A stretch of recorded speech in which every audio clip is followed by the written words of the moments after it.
And so please describe to me what the aesthetic look is exactly. Well, like this guy here. Yeah. So we'll go ahead and bring Oh wow, you really have to come in here? like this guy here. Is this No, is this really happening? He met the other guy behind you, bro. Like I don't know what you're talking about.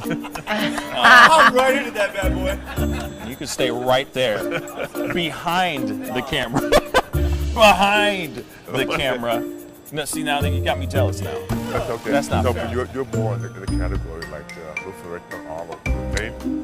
My man. Yeah. Arnold Ferrigno. Huh? Okay. Aesthetic.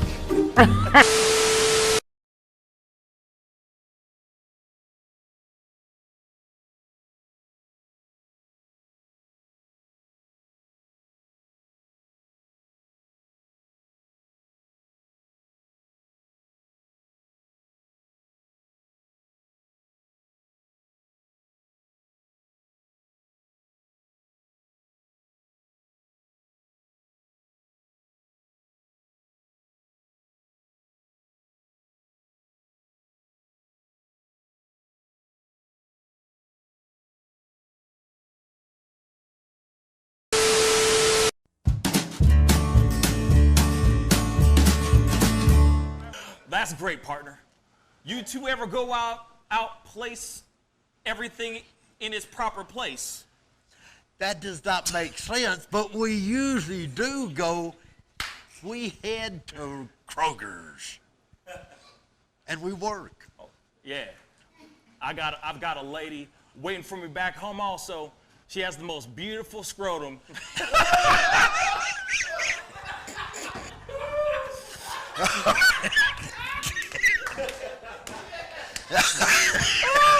Oh, God. And when she sings, she sounds just like a puppy dog.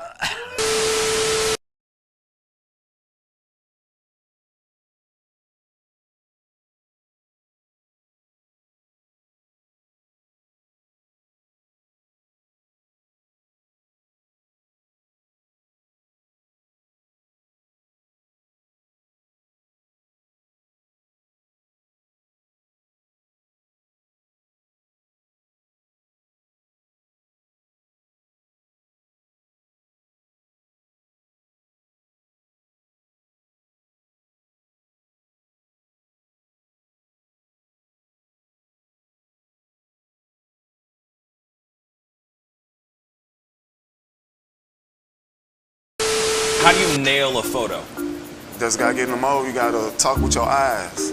Talk with your eyes. Talk with your eyes. You Okay, gotta so have the eyes can you show me a little bit of something, like to this camera? I would love to know how to do this. I just want to know. Well, How I do you do it? mean, Teach the me smile, something. You can get the sexy eyes. Then you gotta get the smile. Smile going on some shoes, but look.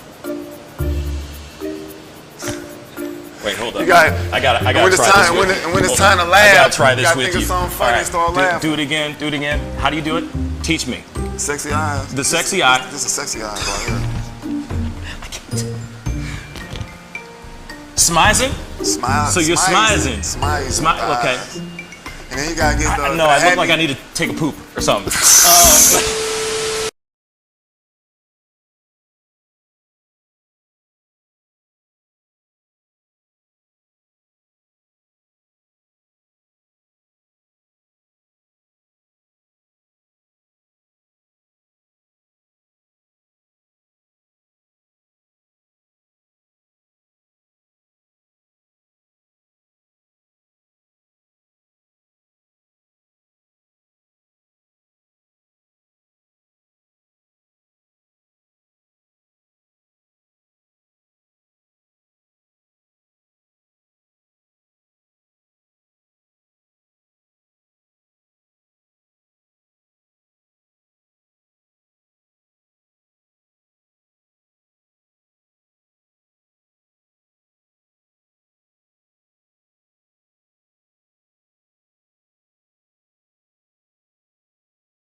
Wish words were like little toy guns. No sting, no hurt, no one, just a bang, bang.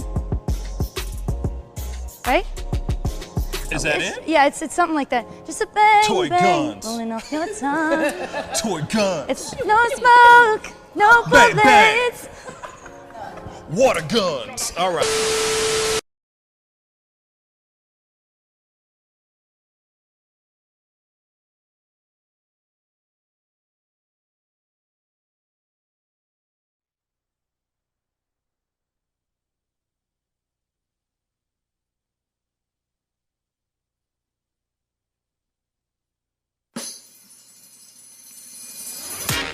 Pascal.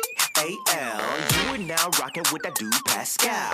We be going wild, Haitian in the building, so original. Got the haters catching feelings. Get your hands up to the ceiling and keep them held high. Cause St. Louis isn't ready. Forget about it, goodbye. Hold up, we just saying hi. Five somebody, rise up. Weekdays, catch us live. Somebody, let's go.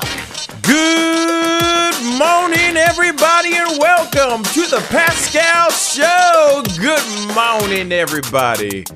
I hope you guys are all having a wonderful, fantastic, and marvelous Monday. Man, it's Monday. This weekend went fast, y'all. Like hella fast, too fast for me. You know what I mean? I gotta do my traditional shift, don't I? Don't I? There we go. Nice and in the middle. All right. I hope you guys are having a wonderful one. If you guys are having a good one, please be sure to send those likes all the way up. Send those likes all the way up, okay? Today is a good day. There's a lot of things to talk about. I don't know if you guys got a chance to see the Grammys last night, but it was a very interesting one given the fact that they were following, the COVID regulations and the restrictions and all that. It was a very interesting one. You know what I mean? Usually you could sit there and say that the Grammys are kind of boring. Some people feel like the Grammys are boring. Me, I don't know. Like, I tend to watch them from time to time. You know what I mean? But every single time I've seen them, it's kind of like I just want to see the performances. I want to see the big moments, like the big wins. And that's like really it. You know what I mean? If anything controversial happens, I love to be subject to be one of the first people in line to see those things happen. But last night's Grammys was aight. It was aight. Given what they had to do, what they had to deal with COVID restrictions and all that stuff. It was interesting to see how they were taking things and taking care of certain things. You know what I mean? But if you got a chance to see that, I'd love to hear your thoughts on it because the Grammys this year was, it was okay. Lil Baby's performance, though.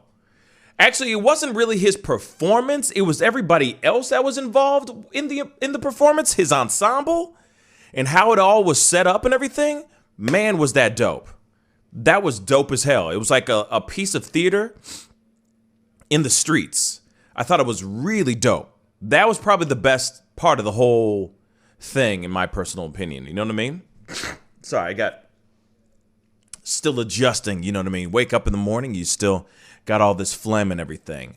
Beyonce making history as well, which was really great. There's some crazy stuff. Yeah, Beyonce won her 27th Grammy. Bruh, that's insane. You know what I mean? She's a beast, obviously. We already know this, though. We already know this about Beyonce. You know what I mean? But the Grammys were fun. I really enjoyed it. For what I got to see, I got to see a little bit of it. And I don't know if you guys have been watching What's Up, Bruh, on Twitch. Thank you so much, bruh. Thank you so much for following and jumping onto the Twitch family over there. But one of the things that I did, and I don't know if you follow me on Instagram, but you should because I do post a lot of stories over there. I didn't get a chance to post this story on my YouTube story, but I did some pretty cool stuff. Let me show you guys.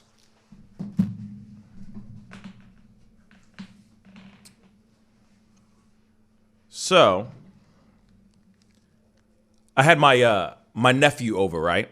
My sister and her son came over to hang out and everything yesterday. And so a while back, my YouTube channel is The Pascal Show, one word. Same thing as the one on Twitch. So go over there, hit the subscribe button, join the family over there. There's a lot of fun and a lot of wonderful family members over there as well. So go join over there. But moving on. So one of the things that and this is like really quick. I mean, I was just kind of geeking out and everything yesterday. I was really excited because I'm trying to do some new stuff, and I told you that I'm working on some new stuff for the merch page and all that stuff, right? So yesterday, a while back, like earlier in the week, I was at Michael's and I picked up some stuff, right? I'm over at Michael's looking at some arts and crafts type stuff, trying to think of some fun things I could do for you guys and all that. And so my nephew randomly came over yesterday and I was like, oh my God, I got this thing. We should do it today. Man, did his face light up with excitement. It was ridiculous. So I decided to, I'm not trying to show you guys this stuff quite yet. Okay. So, there's a little stain there. So we decided to try out some tie-dye. You see? So this is like literally we just did this last night. This is one you guys already know how I feel about a particular color and everything. So I experimented, you know what I mean? So my plan is to have these printed out with the Pascal Show logo on them and everything, right? So it's going to be a bunch of hoodies and a bunch of other stuff like that too. But as you can see, blammo. Apparently, you guys know that I like the color pink, apparently. So I decided to do a little something here. And these are some of them that I made last night with my nephew. All right. And so the plan is, yeah, drip swags, bruh. So the plan is to, get the Pascal Show logo on a couple of them, and then maybe like one with COVID crazy, that kind of thing, and then put them online, so that they are literally handmade by me, by me and my nephew, and you guys can buy them or try to win one of these shirts in a contest, that kind of thing. So it's something I'm experimenting with, you know what I mean? Like, he was over and I'm like, man, there's so many things that, we could literally take this whole, this whole afternoon / evening and play video games all day, or we could be creative and do something fun. And I was like, oh my God, I have this tie-dye kit that I just bought earlier this week that I've been planning on doing something with it.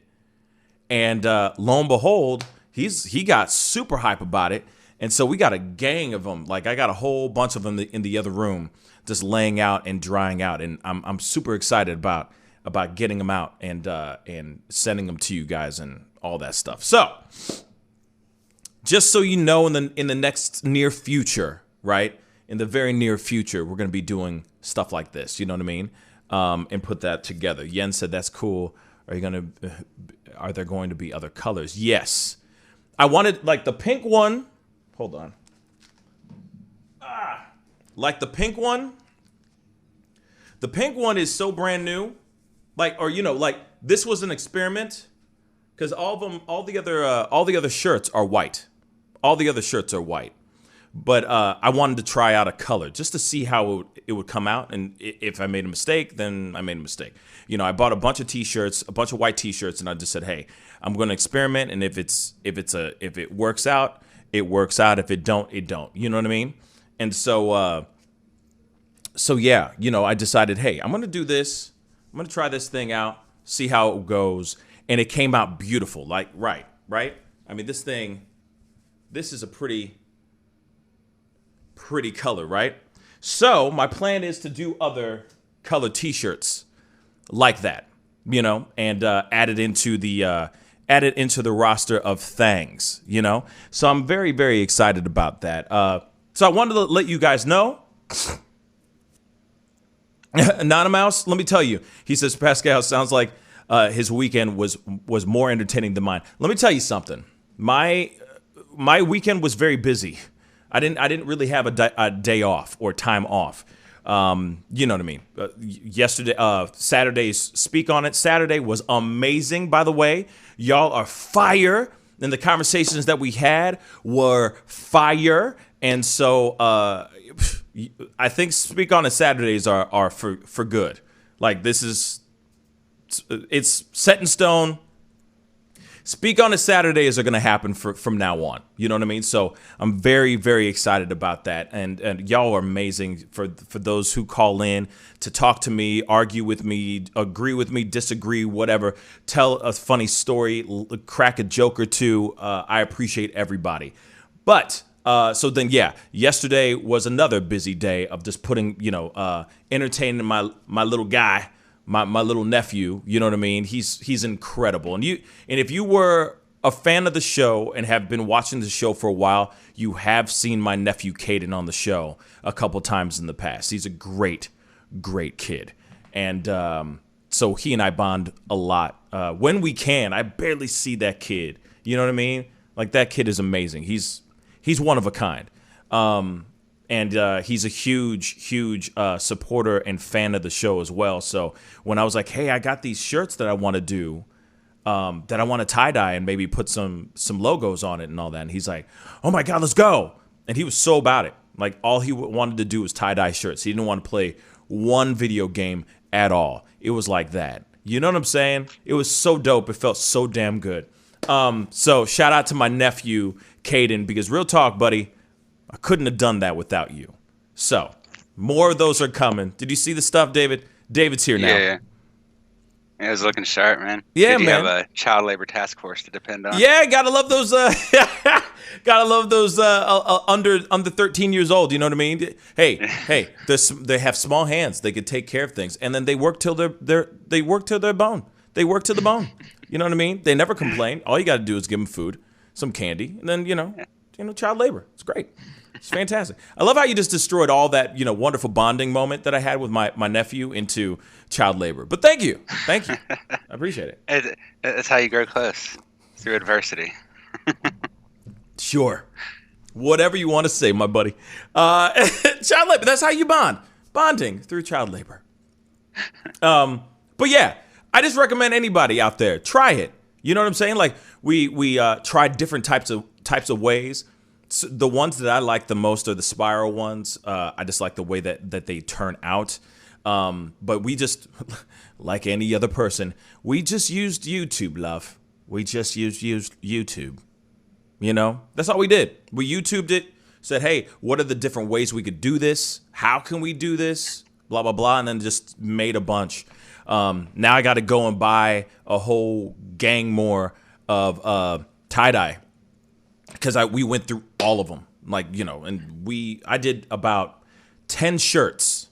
I know this is boring. I promise you I'm going to get to the news. But we did about 10 shirts all together. And some of them look amazing and some not so much. But that's the thing. I mean, it's baby steps. You know what I'm saying? You experiment, you see what works, you see what doesn't work. And so, yeah. So anyway, I'm very, very excited. Sorry, say again? I was going to say, it sounds like a lot of fun. Kids love pouring paint all over everything. So yeah, he was so lit up. Like, you don't understand. He was so gassed up and so excited about doing it. And it was something that he and I could do together. And we were having a blast. And, my girl and my sister were hanging out and doing their own girly stuff. You know what I mean? So it was like a fun time and active. And, we went out and got T-shirts and he helped me pick those things out. Like, it was just a big event, like a big thing, and it just occupied hours of time. But by the way, speaking of Grammys, I didn't know kids loved BTS. My nephew loves BTS. I didn't know that BTS was that big. I know that sounds stupid because everyone's going like, the hell's wrong with you? It's BTS. But really, I didn't really know that BTS was that popular, yo. Damn. I really didn't know. Did you know? I don't know what BTS is, so probably not. God bless you. Let me just say this, bruh. Let me just say this. You don't. Okay, so you don't know who BTS is. Nah. Now I gotta do you one now. Hold on. You don't know any BTS, bruh? Come on. Okay, BTS, done. Okay, this is their most recent popular song. I'm gonna make it very quick. Hold on. Oh, I forgot. Gotta do this crap. Hold on. Ads. You know, they gotta make their money somehow. You don't know this song?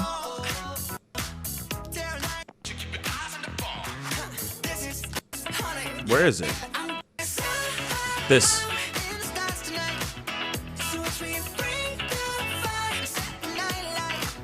You don't know that? I can't play it any longer because, you know, copyrights and all of that is, you know, Kind of it's... reminds me of Downtown Funk, though, actually. A little bit.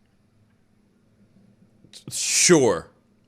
Sure. I can hear it. I can hear it. See, someone else said it in chat. You know, Sounds like Bruno Mars. You know, whatever. I don't care about you and what you say anymore. What you're saying is wrong. Wrong on all levels. But anyway, BTS performed last night on the Grammys, and he was like, oh, no. We got to stop everything. When they start to perform, we got to stop everything. And he's a huge Billie Eilish fan. I don't know, and no disrespect to that. I respect that big time. I get it. Billie Eilish, I think, is very talented. But I was just surprised. You know, he's like he got the Billie Eilish necklace on and all that. I'm like, dang, I didn't know. You know what I'm saying? You just don't know what the youths are into. You know what I'm saying? It's the youths. Yeah. It's the youths, so you don't know. And then he's rapping every word to a Lil Baby's performance at the Grammys, which I already said earlier, was fire, okay? That was fire. His performance wasn't so great, but the ensemble and how everything was laid out was amazing. He was just standing there like this the entire time and just rapping. It just felt he felt a little wooden. But everybody else around him was like killing it. It was beautifully set up and beautifully played out. But I digress. You know, all I'm saying is it's just interesting to hear what the kids are loving, you know, what they're into now. Not like 18 up. I'm talking about 18 down. You know what I mean? Like younger than 13. How's that? You're going, wow. Seems like, you know? It's like 8 years ago, J-pop was the big thing. Japanese pop. I guess they like Koreans more now. I don't know how that switched. Do you know anything about that? No, I don't know anything. I really don't know anything about that. I didn't even know that there was Japanese pop that was popular to the kids. I think it's because of anime and video games, basically. I just remember Gangnam Style. That's all I remember. Yeah. You know what I mean? Good. That's Korean. Then. But that was Korean. You know what I mean? Hey, sexy lady. Woo. That's all I remember. You know what I mean? Yeah. Gangnam Style. Yeah, it was meant to be funny. Yes. It was fun. And he made he made a bucket load of money. You know what I mean?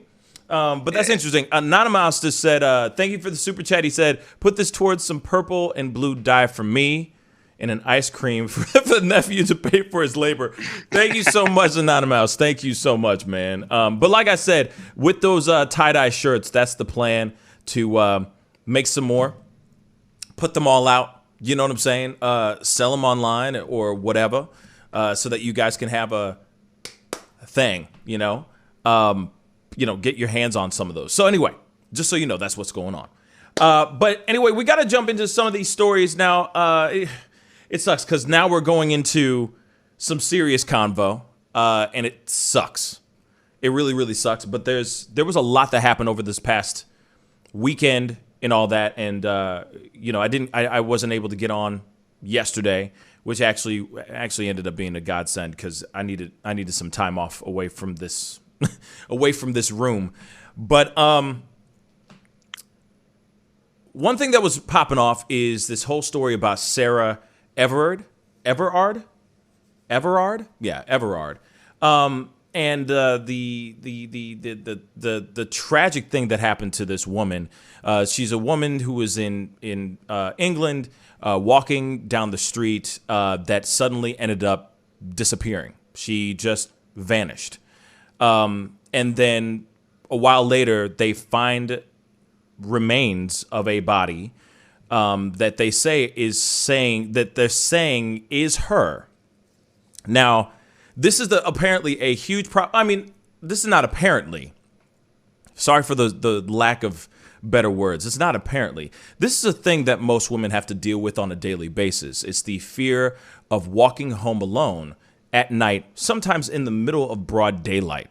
The fear of being assaulted, attacked, murdered because you are a woman by yourself walking down the street. Now, somebody put out, oh shoot, now I feel bad. I forgot the person's name now. I feel so terrible. See, I don't know how to pronounce that name. Theui on on our Discord sent a link to a video of this woman talking about Sarah's the tragic story, the tragic case of Sarah, and how later on, of course, they have now come out with more information saying that this was a cop that was involved, is the main suspect, and is suspected of murdering this poor woman. And so she talked about this whole thing. And what's really sad is that Sarah's name, Sara Everard's name was going viral. Obviously, it was trending on Twitter quite a bit. A lot of people were talking about this story because it's terrible, and a lot of women are coming out and sitting here saying, "This is what's going on with me. This is what happens to me too." You know, I'm scared to walk down the street. I'm scared to be out there in public alone because of being scared of getting attacked, scared of being assaulted, scared of being catcalled, harassed, etc. And this one woman was talking about this, and apparently during this time that these women were coming out, basically saying "Me too," in a way, that there was another thing that was trending on TikTok, on Twitter, and it was called "Not All Men." And basically, men were going in there saying, "Hey, not all men do this. Like, I don't do that. I'm a gentleman. I don't do that. What are you talking about? Not all men do this." Now, the whole purpose, and I watched the entire video, and thank you to Theui. Thank you, Dorito. The thing with what Theui sent me and what she was saying in this video was like, basically, if you're going to sit here and take your time out to defend yourself as a man, to say that you are not somebody that does this, then you are absolutely a part of the problem. You're not a part of the solution, you're part of the problem. Instead of actually sitting there going and standing alongside of women who have been victim to this thing, which is majority of women, instead of standing there and being by them, you decide to go and put yourself out there on Twitter to be like, "This is not fair. Not all men do this." That makes you a part of the problem. And I have to say this. I couldn't agree more. Why spend all this time? Why waste all that time and energy just to go #not all men when there are women out here that are telling us something that we all need to be aware of? That us as men, we do have certain privileges. Let's be real. You know, the worst things that could happen to us are getting mugged. I mean, yes, I'll say it anyway. Sexual assault could happen to men too. I'm not sitting here saying that it doesn't happen. Never will I ever say that doesn't happen, but it doesn't happen as greatly as it happens to women. We don't get catcalled. We don't walk down the street and constantly get hit on by just random people, by random women or people. You know, it's not one of those things where we walk down the street feeling scared feeling that we don't have the right type of protection. The thing that this woman said in this video was really surprising to me too, because what she wrote down, what she broke down, was very surprising to me. The details in which she said she has to prepare for when she goes from, say, working at the bar late at night, from walking from the bar to home. And the breakdown she said to me, or she said in this video, really shook me, because it was like, wow, you really have to do all that stuff. She'll text a friend before she leaves. She makes sure she has the proper weapon or mace or whatever readily available just in case. She makes sure that her keys are in between in between her fingers, like, sticking out between her fingers, just in case somebody tries to attack her or tries to come up to her in an aggressive manner. She has some way to protect herself. It is insane the amount of stuff that a woman has to go through on a daily basis. And look at what happened to Sara Everard. It was all because she walked down the street. A cop, by the way, he could have been plain clothes.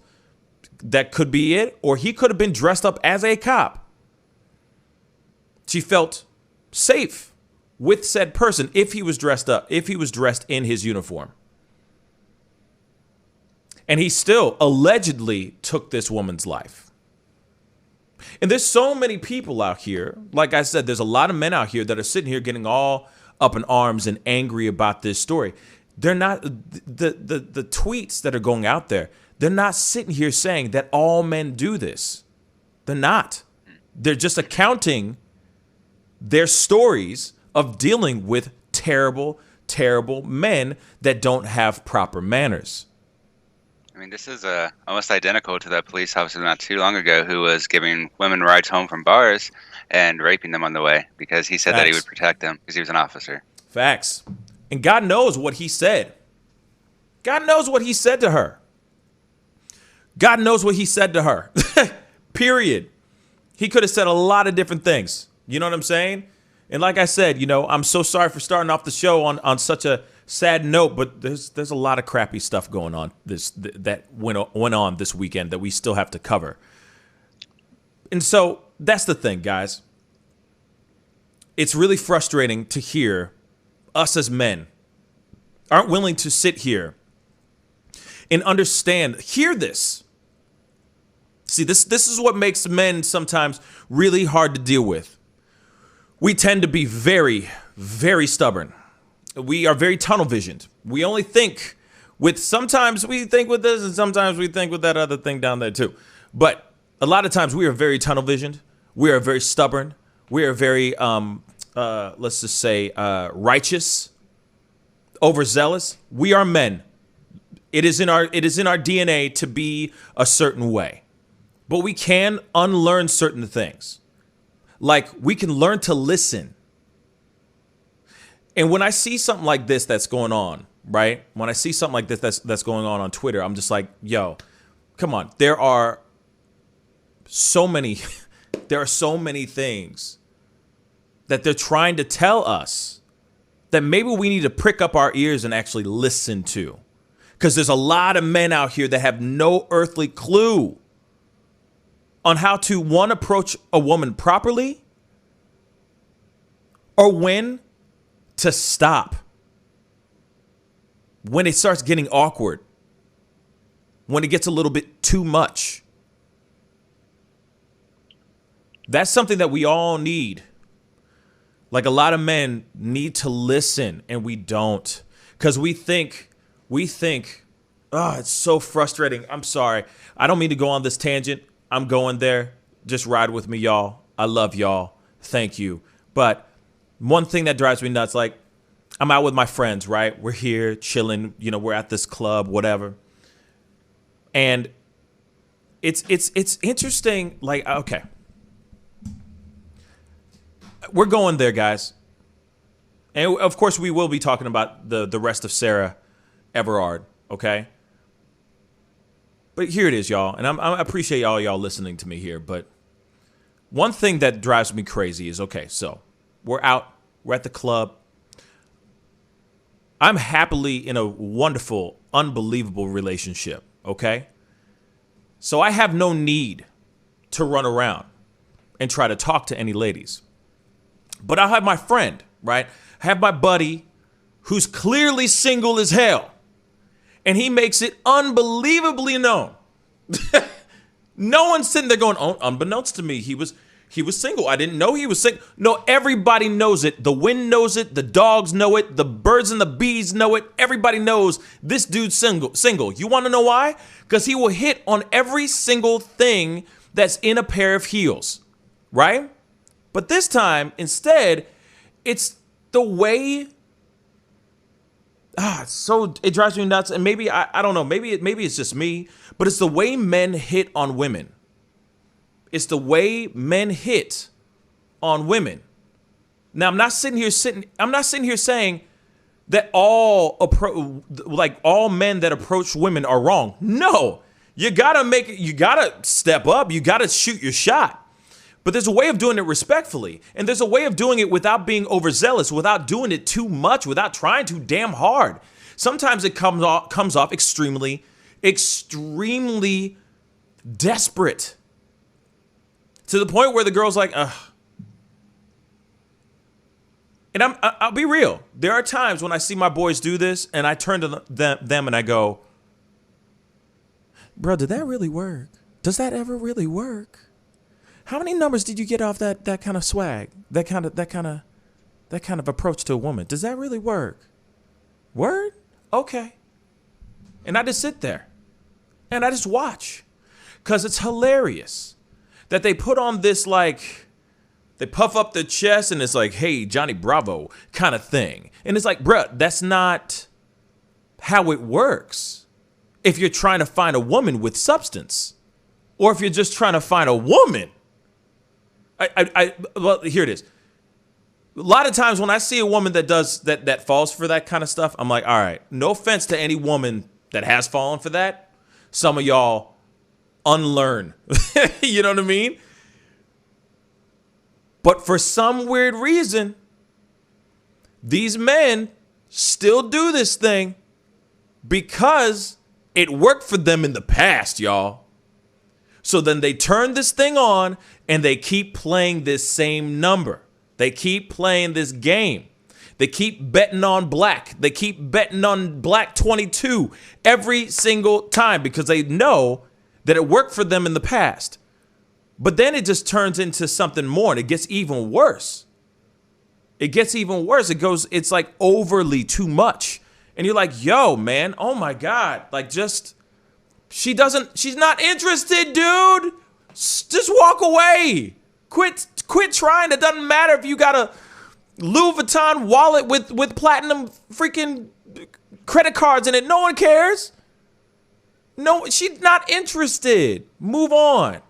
Or the guys that will sit there, like what happened with Sara Everard, that has happened to countless women. Walking down the street, a guy will go up to the girl, run after her pretty much, and go, hey, babe, hey, girl, what's up? Where are you going? Where are you going? Why are you walking so fast? What are you doing? What are you doing? How does that work? And you know for a fact that if you were able to pick up a girl like that right off the street, then that woman has no substance whatsoever. So why would you even try to get with that girl in the first place? I think that's what they want a lot of times, right? I think that's why they keep doing this. The people that are, I guess, more aggressive like that, the kind of like hustling style of trying to pick up girls, because it does work a lot of times. Yeah. And it doesn't necessarily work with most girls. It could even work with just like a minority, like 1% or something, but it's enough for them to keep on doing it. And obviously, every individual can respond however they want. If someone enjoys it, they can totally respond in kind. But it does, for certain people like this that assume that they're doing it, playing the game the right way, they think that because they succeeded that one time, that all women like that. And I mean, we kind of talked about this before, but just because someone like one person of a group likes something, you can't assume that another person does, because that's not how humans work at all. Facts. And I've only went to clubs like 4 or 5 times. They're really not my scene, but I saw this a lot. I was just stood near the bar and bought drinks, and that worked for me. Yeah. But, you know, other people do different things. And I do want to say, though, too, that women can need to start considering certain things they could take with them. Like you can have a flashlight that folds out as a bat. Those are pretty common. You can get small stun guns that will stop any guy of any size, really.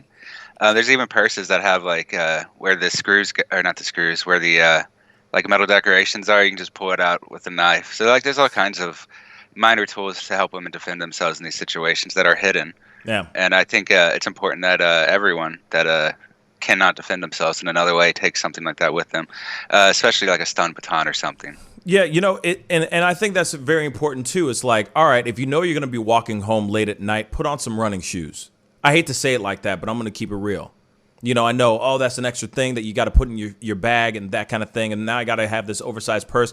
But unfortunately, them are the breaks for right now, ladies. I mean, it sucks, you know. And a lot of women, I would say, take defense classes, learn the proper pressure points and where to aim and how to aim, learn how to strike a punch, learn how to kick a kick properly in the places that count. You see what I'm saying? Because you only need a few hits and then that's it. Sometimes you only need one good hit and then you take off running and that's it. You know what I'm saying? And that's what's sad, is that we live in this world where people like Sarah are no longer with us because she walked down the wrong street and ran into the wrong person. And God knows that person was probably dressed up as a cop and was saying, "Hey, don't worry, or he was sitting there going, "I'm an off-duty cop. You're good. You're good. You're safe. Come on with me. Come with me." And then now he's the main suspect to her murder. It's crazy because, you know, also just going back into the story, like I said, fellas, just real quick, I love all y'all. But if you're out there doing this kind of this ridiculous ruckus, I promise you're better off trying a different approach, a much softer approach. The aggressive and hard thing doesn't always work. I mean, some girls like that type of bravado. That's the word I was trying to find. Bravado. Some girls like that bravado. Some girls don't. DOA just said, Pascal, you also have to take this view. All men are always put in the same category anyway. So many feel that they have to defend themselves against allegations that aren't even on them. Just being a man. You know what? That's your DOA. You have a very good point right there. That's the other problem, too, because it's not like all men are created the same. You know what I'm saying? Not all men are created like that. You know, not all of us are Neanderthals. Not all of us approach women the same way. Not all of us are going to be walking down the street trying to stalk you and physically assault you or muerte later on. You know what I'm saying? Like, not all of us are built the same way. But at the same time, I do think it's interesting where it's like, well, wait a second. It's, you know, not all men are like that. Well, maybe we take the time to do that not all men do that trending tweet, maybe at a later time, not right after we find out that a woman died because she was walking down the street walking home. Just so you know, she sent out a text to her boyfriend, I think, if I'm correct, telling him that she was on her way home. Apparently, that's a thing that women have to do all the time. I don't know any person that I know of, as far as men, that have to text a friend to let that friend know, like the guy, tell the other guy, "Hey, bro, I made it home," or "On my way home." Not really. Not really. Unless it's late at night and y'all been out drinking. Let's keep it straight funky. Yo, man, just let me know you get home safe. If you're driving, we you just had a few drinks and you have to drive a further distance than me. Text me to let me know you got home safe. That happens between men, but that's usually because there's been a night of drinking.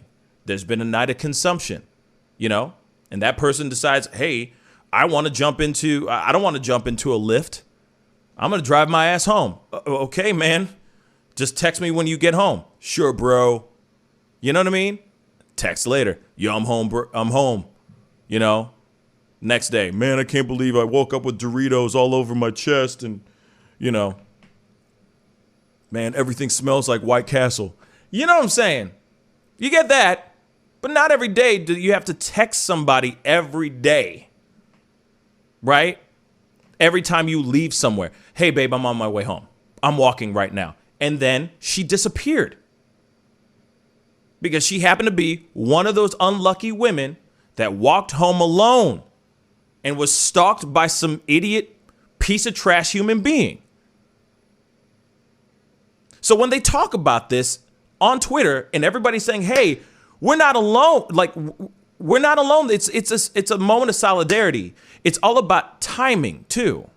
It's a moment of timing. So if you want to say not all men, then wait a little bit. Talk about this later. You don't need to do it right now.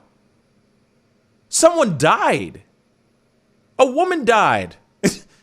And they're just talking about it. Don't get me wrong. Us men have to have our rights too. We need to be heard. Not all of us are like I said, Neanderthals and, you know, monsters. Not all of us are monsters. Not all men. I agree with it. True. But it's all about timing, y'all. Now, the thing is when it comes to this Sara Everard vigil, gotta love this. Because it can't just be some normal vigil. Things hit the fan. We got to take a little bit of this, take a look at this clip, just a little bit. This is what happened yesterday during their vigil, during Sara Everard's vigil.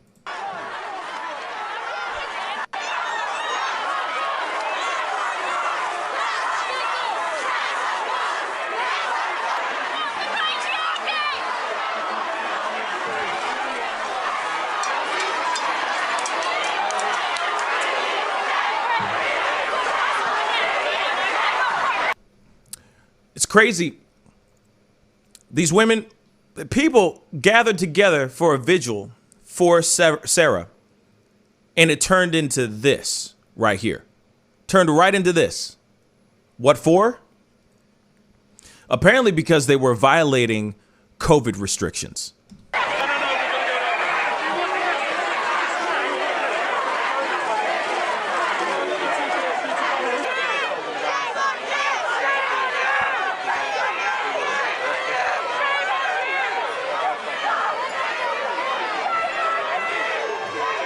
So, that happened just the other night, all because of them having a vigil.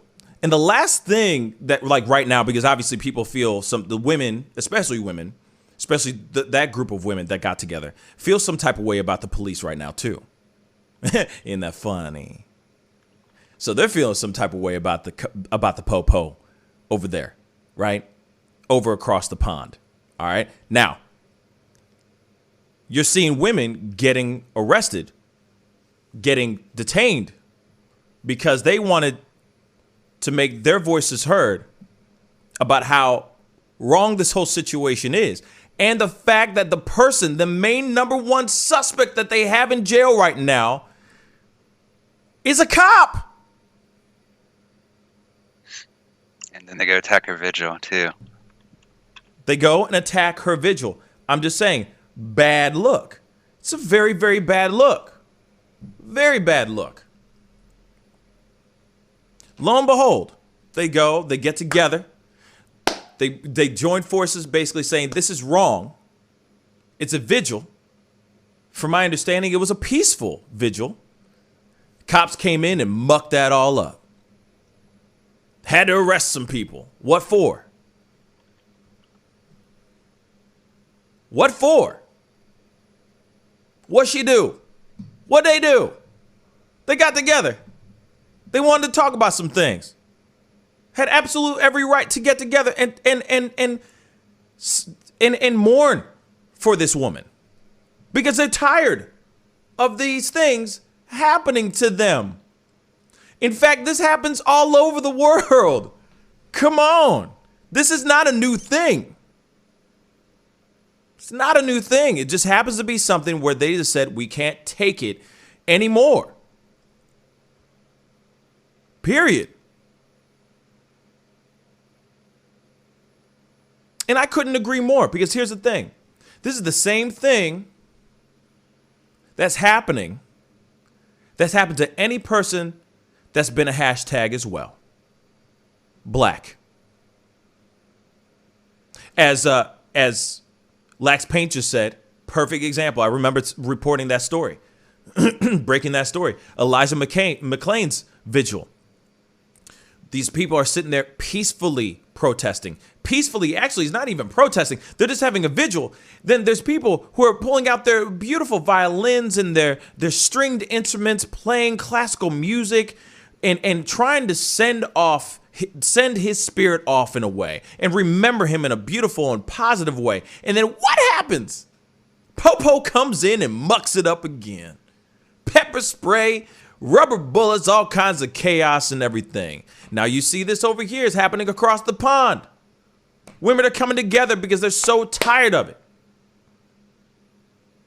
So tired of it. And then next thing you know, boom. Women are getting arrested. By the very people that are a part of the guy who's being the suspect of a murder that they're doing a vigil for. Of the victim that they're doing the vigil for. This gets really old. Gets really, really old. Now, the funny thing is there's something else that's going on too. From my understanding, I forgot the officer's name, and that's why I haven't really referred his name. It's like Officer Cousins or something like that, if I'm correct.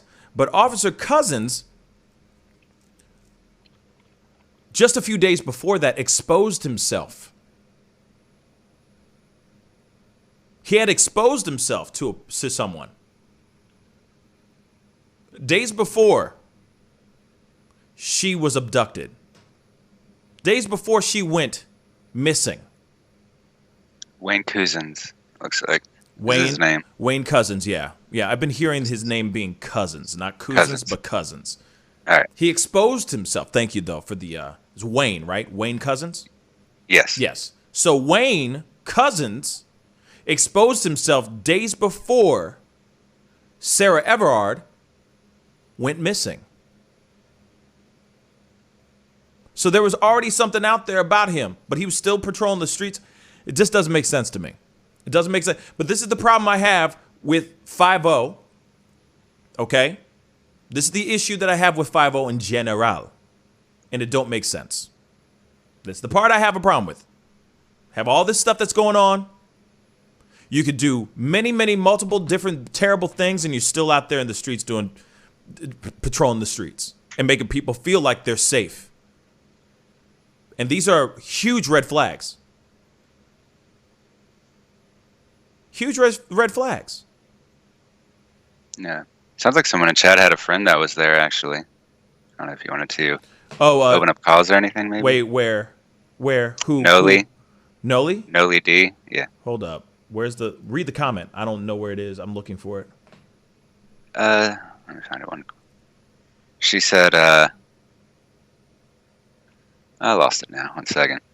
Oh, I have a friend over there you might want to talk to at the Pascal show. Say that again. What? She just said, I have a friend over there that you might want to talk to at the Pascal show. Thank you. I don't see it, so thank you so much. Yes, of course, I would love to talk to them. Absolutely. Let's make it happen. Josh Newt just said, 2003 said, Pascal, you need to listen to me. It turned violent just because the police got there. They originally came to keep the peace and split it up due to restrictions. You can't justify gatherings. Yeah. I mean, the way I see it is they went out there and they just wanted to muck it up. And these people are sitting here going, hey, we want to get together. We're doing this visual, etc. And I get that there are restrictions and everything, but maybe it's just like asking everybody to just stand back or something. I don't know. Split up. Find space. Create 6 feet distance within each other. Something. If it's going to be that way of like, oh, well, you're violating the restrictions, then everyone back up. Everyone make sure you got 6 feet within each other. Boom. Done. Done deal. There wouldn't be any need for arrests or anything like that, you know? But yes, Noli, I would most definitely love to speak to anybody who was there. Marlene S. said it was socially distanced. Interesting. Interesting, though. But see, here's the thing, though. Cops will find any excuse. Sorry to say it like that. You know what I mean? I appreciate the 5-0 when they are most definitely needed. But when they start doing ish like this is when I have a problem, y'all. But clearly, if they were following restrictions, if they were following what needed to be done, those arrests and that kind of stuff that was caught on video didn't need to happen then. But they're going to try to find any excuse under the sun to arrest somebody because they feel some type of way. Just like when you see vigils for Elijah McClain, vigils for anybody, anybody that's become a hashtag, it'll quickly go to violence. Sometimes it'll quickly go to violence right when the cops show up. Because those cops feel some type of way. I don't know. That's just my personal opinion, you know? So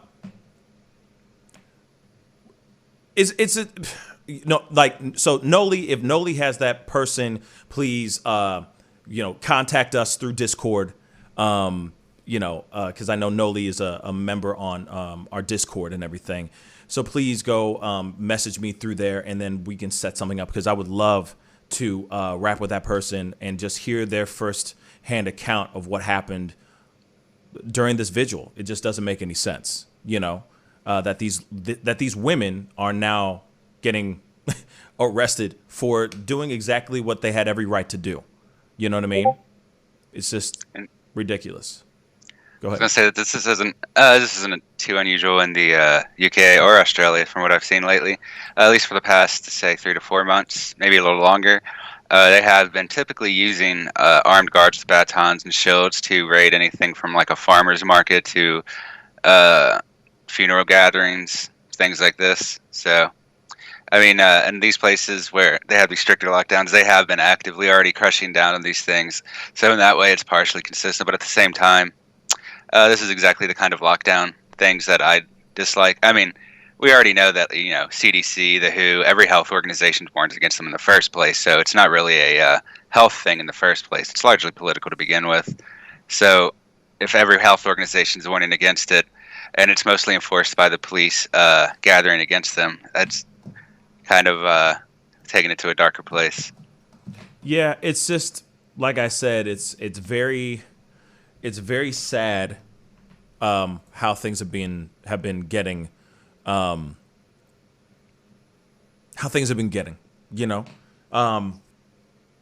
the way that cops are approaching certain things, you know what I mean? The way how things are unfolding don't need to unfold the way that they are, and it's so frustrating. Like I said, just very, very frustrating.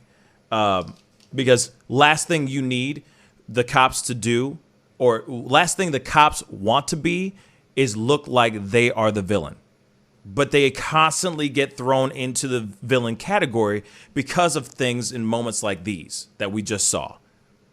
That's not necessary. There are things that can be done, things that can be approached in a proper way where you guys still look like heroes. You guys still look like the good guys. And it's just all wrong. It's all wrong. But anyway, we got to jump into the next story. What were you going to say really quick, David? Never mind, we just got into the next story. I was just going to rant for a bit, but it's fine. Okay. Yeah, our show's a series of rants. Isn't it wonderful? Yeah. But hey, guys, be sure to hit that like button down below if you haven't done it yet. That would really, really mean a lot. Hit that like button. Send those likes all the way up. We got to go into this next story, and it's all about Sharon Osbourne. Sharon Osbourne. Okay, so there's a couple things we need to bring up. Not BTS. Sharon Osbourne Oh boy, okay. There's a bunch of different things that we need to look at. All right, Sharon Osbourne, The TV show The Talk, right now is on hiatus. Okay, it has been not suspended. That's a very strong word to say, but it has been put on. It has been put on hiatus. Okay, and there's something that just recently happened that I think is important for us to see, right? There's a little bit of something that went down. There's a little bit of something that went down that I think that. No, that's not it either. Dang. Sorry, guys. I'm trying to find a proper clip of this. Well, we'll just use this. That's fine. It may not be perfect, but we'll check it out. Now, okay. Something that happened with Sharon Osbourne was very, very interesting. Just very interesting. There was no reason for Sharon Osbourne to be tripping the way she was, but she was tripping. Now, as you already know, man, let me be straightforward with y'all, okay? Let me just say this.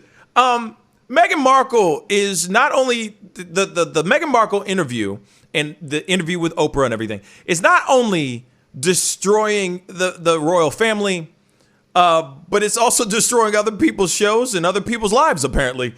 Not only just Piers Morgan, but now another fellow Brit, Sharon Osbourne. Now, Sharon Osbourne is on the TV show The Talk. She's like one of the main heads of the show, okay? And she's having this discussion with Cheryl Underwood about racism. Now, the thing is that because, about Piers Morgan and how people are saying that Piers Morgan is a racist because of how his views on the whole Meghan Markle debacle, and how she's calling basically Prince Harry and Meghan Markle are calling the royal family racists. She is on this show and she starts tripping about, so suddenly because I'm a friend of Piers Morgan, I'm suddenly a racist by association type of thing. Now, we got to see this video, and there's more to this story that I'm going to show, because right now the show is on hiatus. They're playing reruns right now because of everything that sprouts off from this very video clip that I'm showing you right now. This may not be perfect, but hopefully this gives us a decent breakdown of what is going on. Okay? So let's take a look at this. Like to know, because I've been knowing you for years since I've been here, and I've never seen anything come out of you other than, if I don't know, I'm willing to learn. If it comes off a certain way, I stand corrected. Right. That's the only thing I've seen. Yeah. So what would you say to people who may feel that while you're standing by your friend, it appears that you give validation or safe haven to something that he has uttered that is racist? Now, as she said in the very beginning of this video, she does say, hey, it's unfair for me to be thrown underneath this category of racist because I'm friends with Piers Morgan and I support his thoughts, right? Even if you don't agree, am I saying it right? Okay, I don't know what he's uttered that's racist. I'm not trying to slide out of this one. Right. I don't know. Tell me, what has he uttered that's racist? Wednesday's episode of The Talk got intense as Cheryl Underwood confronted her co-host Sharon Osbourne for supporting Piers Morgan after he made controversial comments towards Meghan Markle following her sit-down interview with Oprah. Throughout the conversation, Sharon became very defensive over her friendship with Piers and even lashed out at Cheryl. Take a look. Here we go. I feel even like I'm about to be put in the electric chair because I have a friend who many people think is a racist, so that makes me a racist. And for me, at 68 years of age, to have to turn around and say, I ain't racist. Right. What's it got to do with me? Okay, how? Interesting. It's because she's like cursing during that time, by the way. How can I be racist about anybody? How can I be racist about anybody or anything in my life? Okay. How can I? Here we go. Well, what? We'll be what? right Well, back. what? We have more topics, So don't go away. And I think we should stop this. You heard that? Stop this effing BS. Okay, there's more. There's more, and I'm gonna get to it. Hopefully, I don't. Like I said, I'm not trying to copyright stuff. You know what I'm saying? You gotta love that ish. But here it is. Right off the bat, she's getting super defensive. Clearly. And she says, and she continues to go, how can I be racist? How can I be racist? Okay.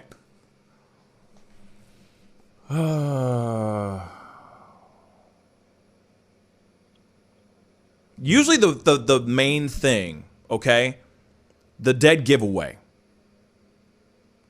of someone saying, I can't be racist, I'm not racist, means you're racist. I'm sorry. When somebody says, I don't have a racist bone in my body, when they say something like this, that means you racist. No way, shape, or form you can smack it up, flip it, rub it down. It doesn't mean nothing. When you start saying I don't have a racist bone in my body, that is not true. I'm sorry. There's no way. Okay, all of us can be a little racist sometimes. Okay, real talk, real freaking talk. Okay. I will ask you again, Cheryl. Yes. I've been asking you during the break. Right. I am asking you again. And don't try and cry, because if anyone should be crying, it should be me. Now, see, okay, sorry, but I got to bring this up. This is a problem I got. This is a huge problem I got right there. Right there, that thing right there that we just saw, where she's sitting there going, you shouldn't be crying, I should be crying. I got a big problem with that. One thing that let me try to explain something to you guys. I'm not saying that I have to explain this to you. Like the thing I got to explain to Sharon Osbourne is that, do you know how many times do you have any idea? Do you have any idea how many times a black person is put into this situation? Into this awkward situation of, oh, please explain to me how this isn't racist. Please explain to me how that isn't racist. How am I racist for doing this, that, and the third? Do you know how many times a black person has to be put in that situation to try to explain, let's just say the history of, say, the origin of that word that you may have uttered or that phrase that you may have uttered? I'm just saying. Do you know how many times somebody of color has been put in that position? I can sit here and I can go, I can't even count on I'm out of fingers and toes. Because a lot of times, no offense, but a lot of white people who seem to be, let's just say completely disjointed with reality will sit here and say and look exactly how she's acting right now. They will sit there defiantly going, I dare you to challenge me on trying to say that I'm racist. Or how is that racist? How is that mean? Pascal, please explain that to me. You're my black friend. Please explain it to me. And it's like, whoa, now Cheryl has to be the token black friend that has to sit down, woosah herself, of course, and try to explain something to a woman that probably should have already known this piece of information by now. But the fact that she is on top of that going, hey, no, you shouldn't be tearing up. The only person in this room that should be tearing up is me, is a problem.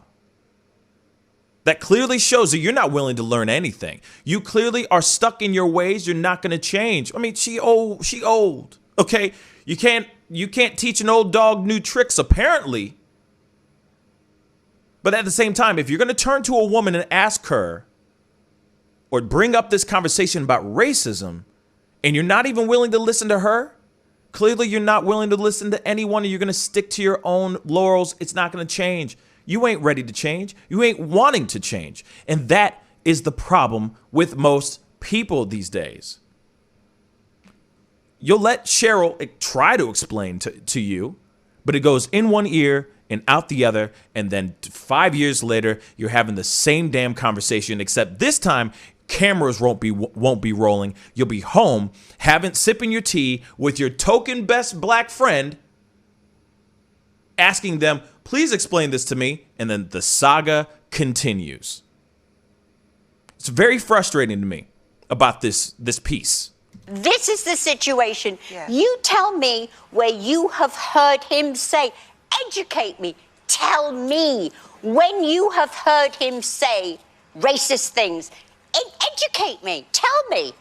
It is not the exact words of racism.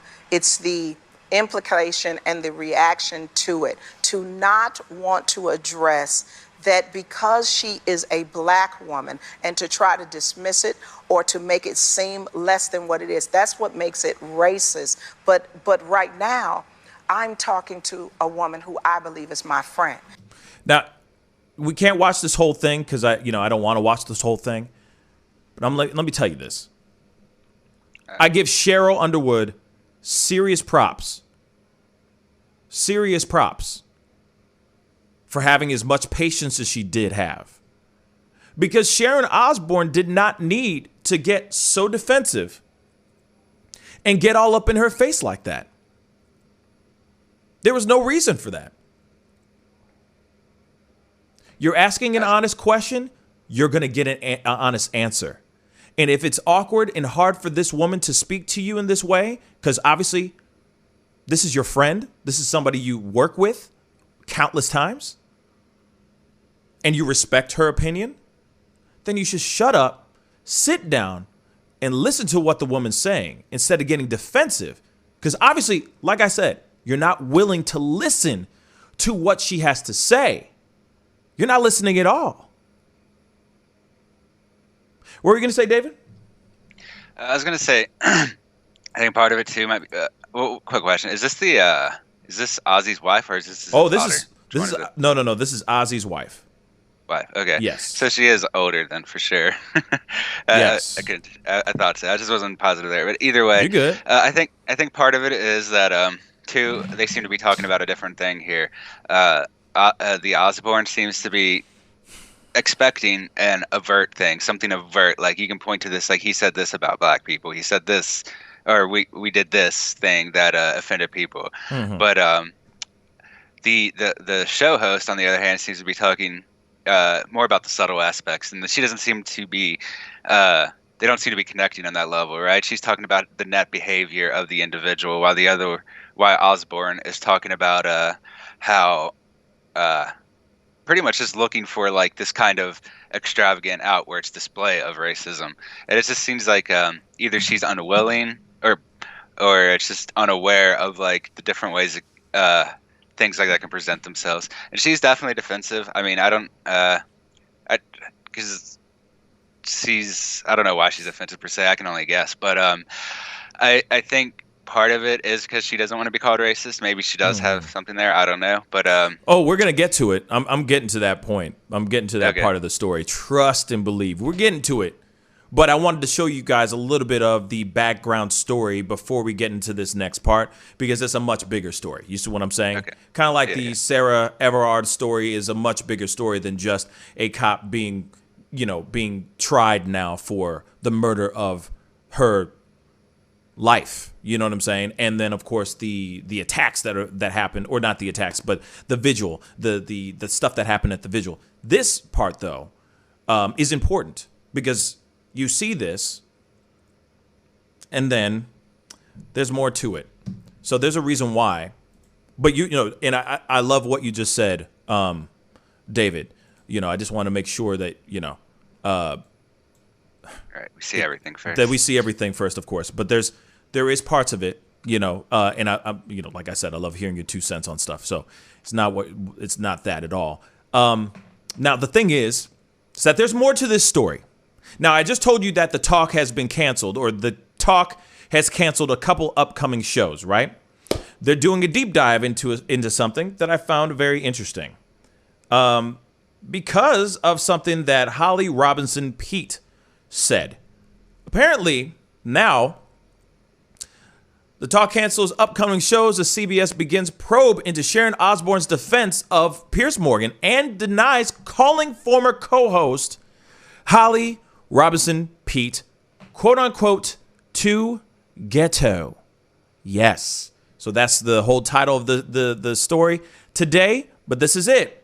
So the talk has canceled its 2 upcoming live shows after CBS launched a probe into Sharon Osbourne's bust up with Cheryl Underwood over Piers Morgan. It is revealed Sunday that the show will not air Monday or Tuesday.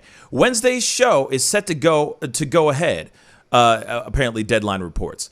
Journalist Vargas and singer Carly Pearce had both been scheduled to appear on the canceled shows.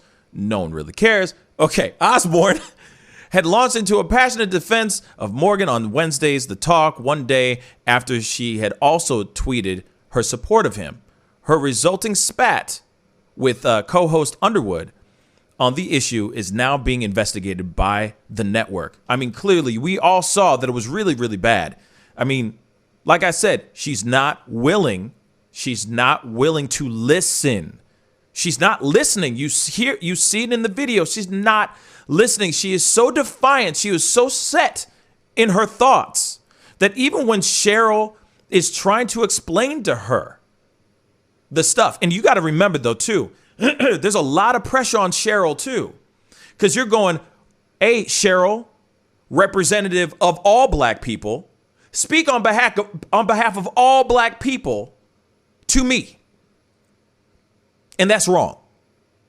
That's wrong. And that's what's so frustrating about this whole situation, because we all live in this situation. Every person of color, every black person, Asian, etc., deals with this ish. And we all end up being that one person, that this white person or someone who says something racist or totally uncouth confides into and says, hey, black person, you represent all black people, or you represent all Asians or Indians or whatever. Please speak on behalf of the entire black community so that I can keep going, so I can keep doing what I'm doing. That's exactly what she put the corner that Sharon Osbourne put Cheryl into. Real talk. And that's not fair. That's not right. And you can see Cheryl's like, oh boy, now I got to talk to you about this thing and speak on behalf of everyone. Because now you're going to take that information and walk off. You know what I'm saying? You're going to take that information and walk off to do whatever you need to do. So let's continue. Then on Saturday, she was forced to deny calling another former co-star, Holly Robinson Pete, to Ghetto for the show. Yeah. Osbourne, obviously we already know she is the wife of Ozzy Osbourne, says she never uttered those words. She posted a screenshot of an email that says she was sent by Robinson Pete in 2011, arguing the note speaks for itself on the issue. In that, Robinson Pete, 56, seems to suggest the reason that she was removed from the show was down to Julie Chen, the former wife of CBS chairman Les Moonves, and not Osbourne. Now, the email notes, CBS is doing behind-the-scenes damage to my career with other studios and nets. I know you're in a tough spot. That came after Robinson Pete, who co-hosted the first season of The Talk in 2010, had claimed Osbourne got her fired, tweeting, "I'm old enough to remember when Sharon complained that I was too ghetto for the hashtag The Talk. Then I was gone. I bring this up now because I was mortified watching this disrespectful, condescending tone she took with her co-host, who remained calm and respectful because she had to. I've always been a high road girl. But when I watched what everyone else saw on my former show, it triggered me, and I wanted to speak out, the actress added on Instagram. Morgan came under fire after she left. Morgan came under fire because he stormed out of the British Great Good Morning Britain, following comments he made about Meghan Markle and Prince Harry. But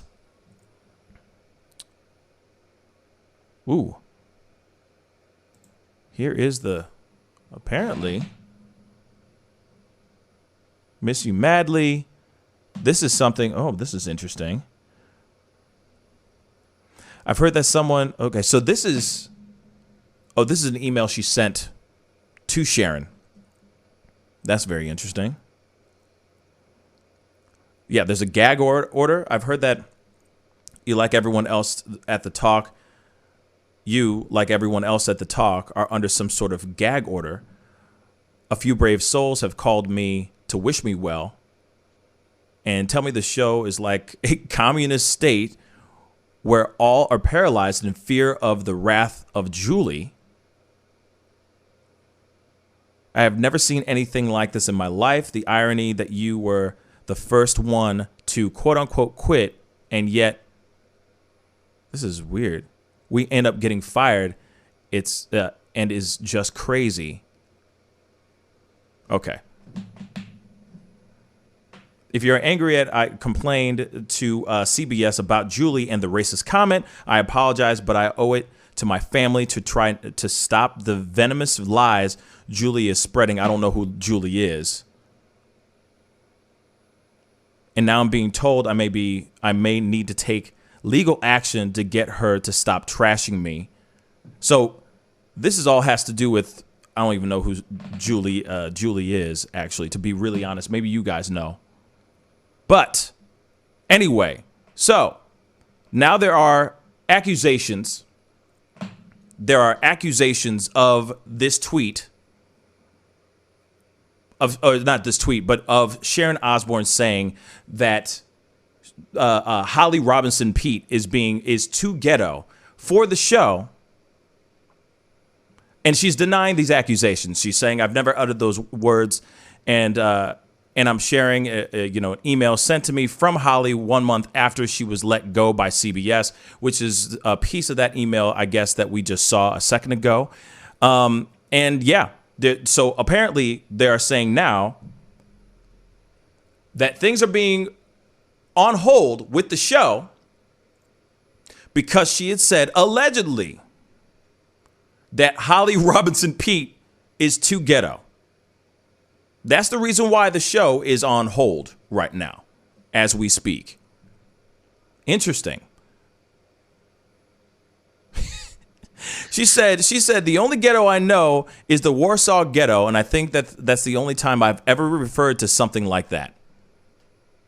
Who said that? That's what Osbourne said. Sharon Osbourne. She's denying it. She's basically saying, these allegations are 110% a lie. Everyone knows what ghetto means. Yeah, everyone knows. But that right. She said, I cannot have anyone fired, and that's not the term I use. That's not in my vocabulary. I don't speak like that. So, I mean, I guess we'll see what the story is as time goes on. But there it is. So the thing that's been going on is that, like I was saying before, it's frustrating when you are in a situation, as we saw in that video, you see in that video somebody who's out there trying to, I guess, understand where they're coming from, right? Understand like, hey, I'm not a racist. I'm not this, that, and the third. But most of the time when you were sitting there saying, I'm not a racist, most of the time you did something that was pretty racist. That's my personal opinion. If you have to say that, you know what I'm saying? If you have to say that, if you have to say that out loud, then there's something that you did that could be confirmed or considered racist. Did they call her a racist first? I think what happened is she was on Twitter. She was on the twits. She backed homeboy, Piers Morgan. She said, hey, you know, whatever she said, I don't know what the tweet is, but I'm assuming she just said, hey, you know, whatever he's saying, he's got a good fact. You know, if there is somebody out there that is a part of this, you know, anybody in the racist family, in the royal family being racist, you know, if you have the person's name, say it out loud. And that's basically what Piers Morgan said too. I mean, but Piers Morgan has been saying more than just that. I mean, he's been going all the way in because, you know, obviously he's got some jealous feelings about some other things. But anyway, I digress. So she puts this tweet out. And my assumption is that Twitter went ablaze on her and was just like, hey, okay, you racist too. If you're going to back him up, you racist too. So that's why she was on the show going, how can I be racist if I don't have a racist bone in my body? Yeah. Now you got Holly Robinson Peake coming out going, hey, just so y'all know, I lost the show because she said I was too ghetto for the show. In this case, you know, if she wasn't defensive and didn't feel, if this whole like thing we just watched didn't happen, this story might have went away.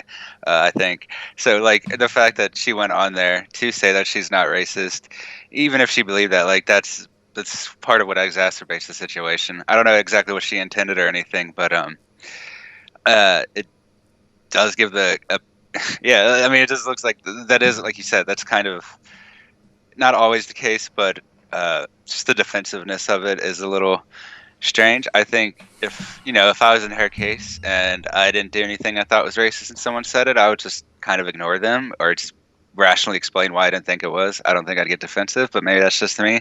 I don't really know Sharon or anything. But it does seem to me that, I mean, just based on the things she said, even if she doesn't realize it, there's some of that like deep-seated kind of like inner consciousness, if not necessarily in her daily speech. It's still in there to some degree. Yeah, I would say that. Yeah. No. I mean, it's that, or it's the whole, like, okay.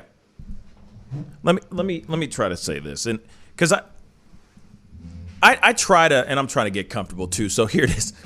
I understand. Like, listen to my white listeners, to the white side of the family, you know, to my white co-hosts. Let me just say this. Like, I understand that y'all are not going to be on point all the time. Just like it's the same thing on the other side of the fence. Any other person that's brown, blue, black, purple, polka dotted, it doesn't matter. We are all naive and have ignorant moments. Period. We all have racist moments. I'm sorry to say that, but we all are a little racist sometimes. Everyone is. Everyone. Okay? Now, so I'm not going to sit here and look at Sharon Osbourne and go, oh, you're a terrible human being because this, that, and the third. I'm saying that she is a terrible human being because of how she walked into the conversation and approached Cheryl in that conversation. There's a difference on how she approached it and how somebody else may have approached it. Same thing happened with Piers. Let's talk about Piers for a second.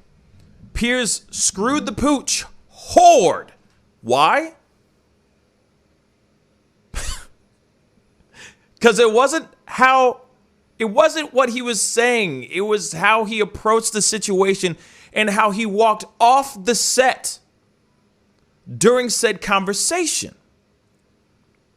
Sharon Osbourne, who could have clearly, easily turned this conversation into a moment of, I'm just trying to understand because I want to be a better person. She came at this with so much defiance and so much anger and vitriol. How are you supposed to be able to have a conversation with somebody when they're acting like that? When clearly, It's like somebody who does something really bad. Now, I'm not sitting here saying that she did anything bad. She had every right to go on her Twitter and put out the twits. She has absolute every right to do that. I don't care. I don't follow her on Twitter. I don't give a damn. But when she goes onto her platform, a very big platform, and this conversation about race comes up, it's a very big conversation that you need to have, right? It's a big thing. So you have multiple people, millions and millions of people at your platform that consume your show. This could be a wow, it's so funny how I say this all the time, but it's true. This could be a very teachable moment for the Americans and other people, other countries that happen to watch this particular show, that are a fan of Sharon Osbourne, that are a fan of Cheryl Underwood. This is an opportunity to have that put that conversation on a platform where a white woman and a black woman are having a civil conversation. But it doesn't go that way. They turn, she goes, "You don't get to cry. The one person that should be crying should be me." No. This is not how you bring up a conversation. This is not how you talk about certain things. Her coming out the way she did makes her look really, really bad. Now, whether she called Holly Robinson Pete too ghetto for the show or something like that, that's up to CBS and what they're going to do and all that. Whether she gets taken down because of doing that, that is up to them. But where she literally lost viewers, I'm sure, was how she came in so heated and so angry. Same thing with Piers Morgan. There's going to be people that are going to have Piers Morgan's back no matter what. In fact, he's probably going to be leaning even more towards that audience even more now when he comes back from whatever hibernation that he's in. There's a way to approach situations and talk about these things properly, especially when you are doing these things on TV. Why lose your cool like that? It only makes you look bad. It makes you look like an idiot. It makes you look like a bigot, an ignorant, stubborn racist. When all you're trying to say is, "I'm not racist," but then you're doing stupid things and you're telling this woman, this black woman, you're being defiant against her. You're basically saying, "You don't get to cry." Excuse me, I'm sorry. Do you rule, Cheryl? Is she like an AI? Is she like a robot in which you can control everything that she has going on inside of her body? No. Then it's like the whole thing. Exactly, Ryan. You tell me type of thing. I'm sorry. This is the problem with most black people. This is the problem that most black people have to deal with on a daily. It's that whole, damn it, I'm in that situation again. I'm sorry to say it, but it really is that. It's damn, I'm here again. Because we all go through this at least once or twice, or 3 times, 4 times, countless times, where we have to step onto the platform and try to explain stuff on behalf of being part of the black community. And the pressure of trying to explain to people that is so frustrating. Then when Cheryl tries to explain it to her, she's cursing, she's getting angry, she's being defiant. That's not how you go and have a conversation about something that is so sensitive. When somebody does something really bad, this is what I was trying to say. When somebody does something really, really bad, right? They, like, say a guy goes out there and cheats, let's just say, right? Then he goes home and he's trying to get back on his girl's good graces. He doesn't go at the girl all defiant. He's the one who did the bad thing. Why come at them in such a defiant fashion? That only makes you look like a jerk. That just makes you look like a jerk. It doesn't help you. It hinders you. And people in chat are saying that normally she's pretty calm and collected while she's talking to people. So this is very uncharacteristic of her. Yeah. And No, seriously. But that's the thing, though. For someone to get all hot and bothered about something, this was the wrong time to get hot and bothered about something. She had plenty of opportunities to shut the hell up. And she didn't. And just hear the words. Because I guarantee you, if the story was different and you turn this around and say it's Cheryl going, I want to know, I want to understand why white people do this or something like that, or why people are doing this to black people, whatever. You know what I'm saying? If the thing was turned around, I would expect Cheryl to sit there and go, okay, Sharon, please break it down for me. Explain this to me. I want to know. I just want to know. You know what I'm saying? I mean, if I feel like she went into it I feel like she went into it backwards. Like, she started the conversation with, I'm not racist or whatever. I don't remember exact words, but basically she's like, oh yeah, she did say that literally. I'm not racist. I don't have a racist bone in my body. But then she asked, like, what happened that was racist? And she probably should have went the other way around. Like, what was racist? And then if you don't think it's racist, maybe defend yourself. But don't defend yourself for not being racist before you even know why they think that, you know? Because that's what she was doing. She's like, oh, I don't have a racist bone in my body. You didn't see me, like, he's not racist. There was nothing wrong with this. And then afterwards, she's like, so if we did anything racist, what was it? Tell me. I'm like, oh, you just defended yourself for like 5 minutes before even asking what the problem was. So you don't even know what you're talking about, basically. That's kind of the way I took away from it. Like, you know, I mean, she's partially responding to Twitter or whatever, but she's like pushing that on the people on the show. They're not the ones that said that. They're not the people on Twitter. They're trying to see, from what I can tell, they're trying to have a rational, calm conversation. It seems like the woman to her, to Sharon's left, was trying to very rationally explain it. And that's kind of where we ended. She was trying to do that, but Sharon was still yelling. So I think if she went in, she just reversed her tactics, asked what was wrong first, and then maybe say why she didn't think it was racist if she disagrees still. That would make sense, but she didn't go into that direction. She defended before she even knew what she was defending against in a way, because she professed afterward being unclear on exactly what was supposed to even be racist in the first place. Yeah. You know, and I think that would have been a good approach for sure. Like, I definitely think that would have been a good approach. That would have done exactly what it needed to do.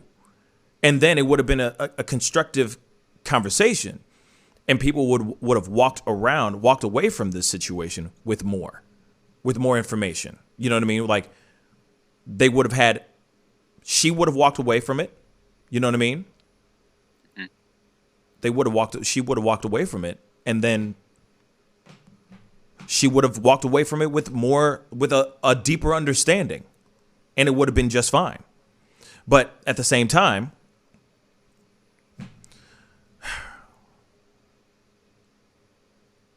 I understand people are passionate and angry and want to get their voices heard and all that. But, man, it was just so freaking annoying. Here's the thing. FX, I see your comments. I'm seeing all your comments, FX. So let me just tell you, there is no robots or any bots in this thing. So I'm just letting you know all that stuff. The thing is the questions that you're asking have nothing to do with what we're talking about today. But I appreciate the comments. I'm just going to keep it real with you. You're asking questions that have nothing to do with our comments today. Just so you know, FX, I appreciate you being on, but constantly putting in the same question over and over and over again is not going to get your question answered. But I think the people in the comments, my fam, have answered your questions several different times. So I would just go and read those comments, okay? Anyway, we got to go into it. I'm opening up the phone lines. Give me a call, 314-766-4581. I want to hear your thoughts on this whole story with Sharon Osbourne. Was it a terrible approach? Was it a bad approach? Did she screw the pooch or no? You know what I'm saying? Did she screw the pooch or no? Give me a call, 314-766-4581. Love to hear your thoughts on this story. You know? How do you think Cheryl Underwood took the situation too? Did she do it properly? Did she handle herself properly or no? Give me a call. 314-766-4581. Well, brother, FX, I don't care if a white person is voicing a character or not. I'm now grown to that place where it's like, it is what it is. It's just a character that they're voicing. But at the same time, if they want to switch those things out and they want to make sure that black character on, say, Family Guy is voiced by a black person, then, hey, that's on them. You know what I'm saying? I just think it's about the content and it's about the material that they're voicing, not the actual voice. Moving on. You got your answered. You got your question answered. Hey, you're on the mic with the Pascal Show. Hey, you're on the mic with the Pascal Show. What's your name and where are you calling from? I'm Dave. I'm from Joshua Tree. Hey, what's up, man? How you doing? Joshua Tree. All right. That's what's up. Yep. What are your thoughts? I'm hanging in there. Good. So, over the years, like way before the last 4 years, I have had to distance myself from people I call ex-friends, maybe colleagues in some places, who I've had to distance myself, especially in the past year, because COVID has brought out like the anti-foreigner in people. The police killings have brought out the, well, I really don't care in people. And I'm a nobody, but I feel like I had to distance myself so that, I guess maybe not a nobody. I'm in a band, but it sucks. Okay, but my point is, like, as a public figure, and I think I pointed this out in chat at least once. Yeah. Yeah, you really should be more like, yeah, I don't know what's going on with this person. I don't think that I should be condoning that attitude, and I really do think she screwed the pooch on this one. But I haven't had respect for the Osbourne since the reality TV days. I just thought it was trashy. I thought that, yeah. You thought the show was trash, huh? I really, you know what? I don't think that anybody who's been on a show like that gets to claim superiority anymore. I really don't. That's hilarious. That's hilarious. So when you say that you have distanced yourself from friends and stuff like that, what were they like? How were you finding out about these said people that were causing you to step away? Was there a specific moment? Was there, you know what I mean? Was it just something that you saw, like a post on social media or something like that? Like, how did you find out and then say, I'm done? Well, for instance, last year I was sitting at my ex-friend Dow's house, and it was right after the George Floyd killing. And basically he said something like, well, now they get to treat him like a hero, blah, blah, blah, blah, blah. He's just a thief and this, that, and the other.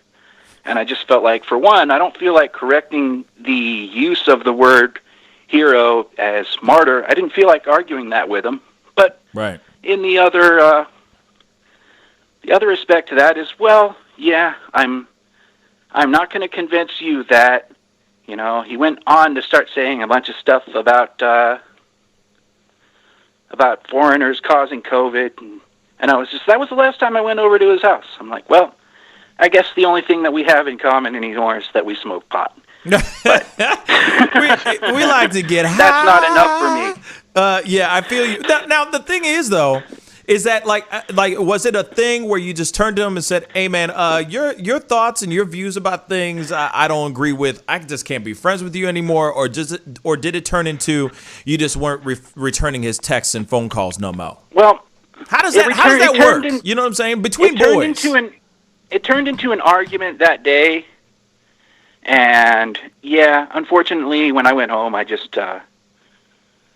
stopped returning calls and stuff after that day because I was like, yeah, I don't know. I feel you. I can't even remember what exactly I said, but it was just to the point where it was another one of these things where he basically pulled a Sharon Osbourne on me, started yelling over me, And so I was like, yeah, well, if you're not even willing to hear the other side and just sit here with your bong and your TV, and if all that's working fine for you, then who cares about anybody else? I can't live like that, no matter how much pot I smoke. Right. That doesn't matter how strong your weed is. I'm good. I'm good on that mess. It really doesn't. Yeah, it's funny because I've had those situations too where you've been around somebody and they feel like the use of the N-word should be used by anybody. Like this is a real conversation I've had with some white people. And when I was younger, I had to distance myself from white kids who did that, and I just didn't feel like I had anything in common with them. Right. But it's crazy to think that there are some people out here that feel like it's just crazy to think that there are people out here that go, okay, I feel defiant. I need to use that word. I need to use that word. Tell me why I can't use, or you know what I mean? Or tell me how I'm being this. Tell me I'm not doing anything wrong. It's like, wow, man, okay. And then you try to level with them. You try to talk to them. But if they don't see what you're trying to say, next thing you know, you're not returning their phone calls or texts. You know what I mean? Absolutely. Well, in one of my first apartments, like 15 years ago, there was a bunch of us that hung out, and there was a manager's son that used to hang out with us and party with us, and actually got to talk to black kids about this because of this manager's son kid who was constantly using the N-word. And I don't care if it's hard R or A, I just don't. As a 17-year-old white kid, there's no reason for you to do it. There's no... And I talked to black kids about this who were like, yeah, if he wasn't the manager's son, he'd have been jacked up a long time ago. Facts. Facts, man. Facts. Man, it's crazy the thought of it all. But hey, man, I appreciate the phone call, man. Thank you for your 2 cents, man. Appreciate it. No worries.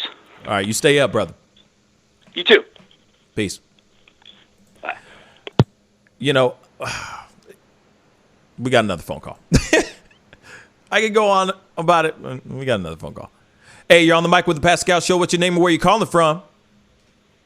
Hey, Mr. Pascal Show. It's Chris CCC. Hey, Chris CCC. What's up? How you doing, sweetheart? What's on your mind? Speak on it. I'm good. Yeah, so, hi, David, and hi, chat.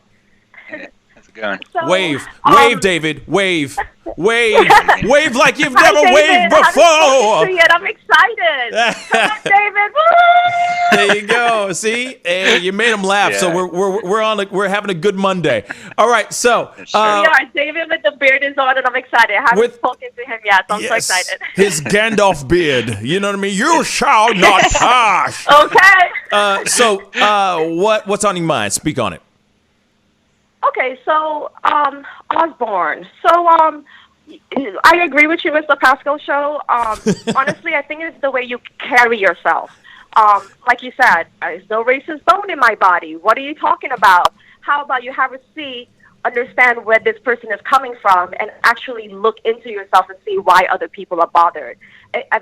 It's just like everybody gets so defensive with the whole racist term, but it kind of like the Kelly Morgan, I forgot her name, I'm sorry, when she did that whole blackface statement. Literally the next day, they had Megyn Kelly. Megyn Kelly, I'm sorry. And what was it? The next day, they actually put a whole new, they brought the black people in to educate her. I did like it because... First of all, they embarrassed her, which I love, right? But at the same time, she did sit down and they did technically explain to her why she was wrong, whether she believed it or not. I definitely liked the way they did that segment. And the first thing I remembered was her in this situation, where it's like this woman, she, like you said, it's defensive just because I'm his friend, but you are your friend. You surround yourself with who, it's kind of like the family. I surround myself with your family, Mr. Pascal Show, because literally it's grown, it's mature. I love the way they respond back. You know what I mean? So there's no way anybody in the, you would say anybody in the family is like, like I said, is like a racist or anything like that, because you are the company you keep. I absolutely believe it. Now, I'm not saying there's not those friends that are, weird and whatever, but at the same time, you would know who your friends are, and I think like you will keep your distance from certain people. You know what I mean? So when I heard her saying all this, I said, "Oh my gosh! Like, what? Why is it hard for people just to sit down, listen to what they're saying, see why other people are bothered, and whether you want to change or not? Why not? Why is the first thing not be like, oh my gosh, please explain this to me, because I don't want to be seen as that, and I want to prove to everybody else that I'm not like that, especially when you're rich, you got money, you could be canceled. I don't get why it's like a defense thing. Like, if I'm a grown person, I would always want to learn and not offend anybody. And whether I think I'm offending anybody or not, I'm going to check myself to make sure, hold on, let me make sure. Because if he's doing this stuff, everybody in the world is talking about this. I'm a direct association of this person. Yeah. Hold up, I need to make sure, my T's across my Q's, because this is not what I represent.